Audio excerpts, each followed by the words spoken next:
It's probably its 6th or 7th time. Hey, we also here.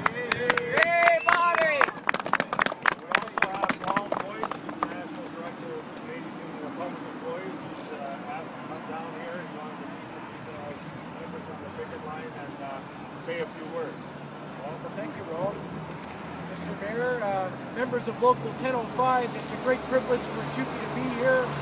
We have the great fortune to represent 600,000 public employees right across Canada.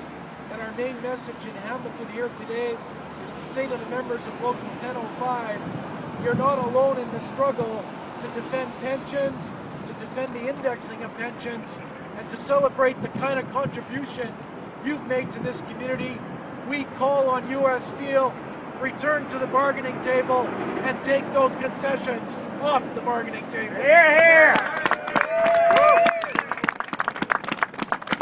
We also want to thank the steelworkers for your support for public services here in Hamilton and throughout Canada. We're very fortunate to have a Medicare system, strong municipal services, school boards. Steelworkers have supported those throughout the history of our country, and it's time for Cupe today to stand with steelworkers up against U.S. Steel and their vision for this community. Words and petitions and letters are good, and being on this picket line is a good thing to do, but we also know the steelworkers need more tangible support. We had a National Executive Board meeting in December, a unanimous resolution to support Local 1005, and Brother Rolf, this is a down payment, the first, and there'll be more, $10,000 for the members of Local 1005. Here, thank you.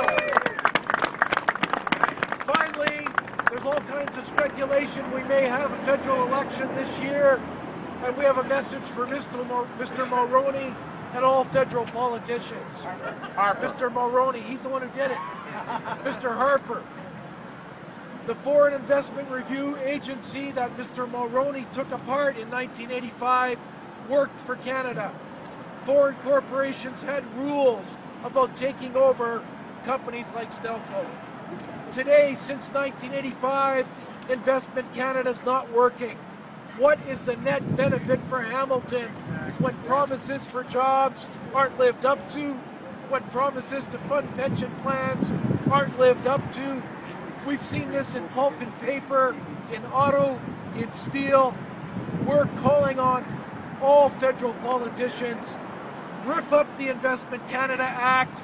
We need rules and legislation that put rules on foreign corporations, that they don't attack their workforce and their pension plans. So we're very pleased to be here with other civic leaders in Hamilton to bring greetings.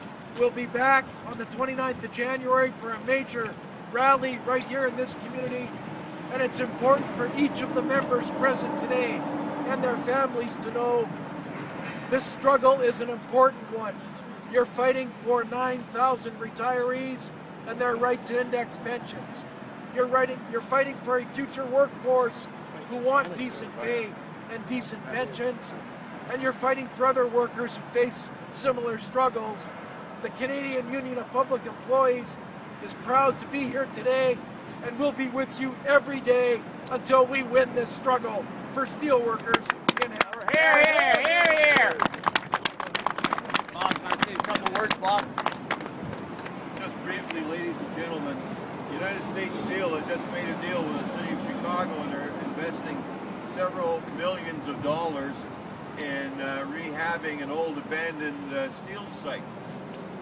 I don't know if U.S. Steel considers that this site will be abandoned, but that's not our intention. Our intention is to make steel on this site with Hamiltonians and to stress the fact that Canada has to have the strategic capacity to make steel for the needs of the Canadian future.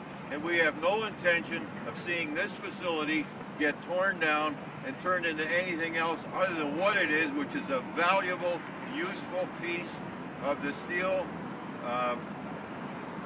manufacturing capacity of the country of Canada in the city of Hamilton. This is a fight that all of us from the city of Hamilton and the nation of Canada have to fight to be successful. And if U.S. Steel isn't interested in running this facility, then we should get someone else who is. Let's get rid of them. Let's get rid of them. That's right. Anyway, I'd just like to thank both our guests for coming. Appreciate the comments.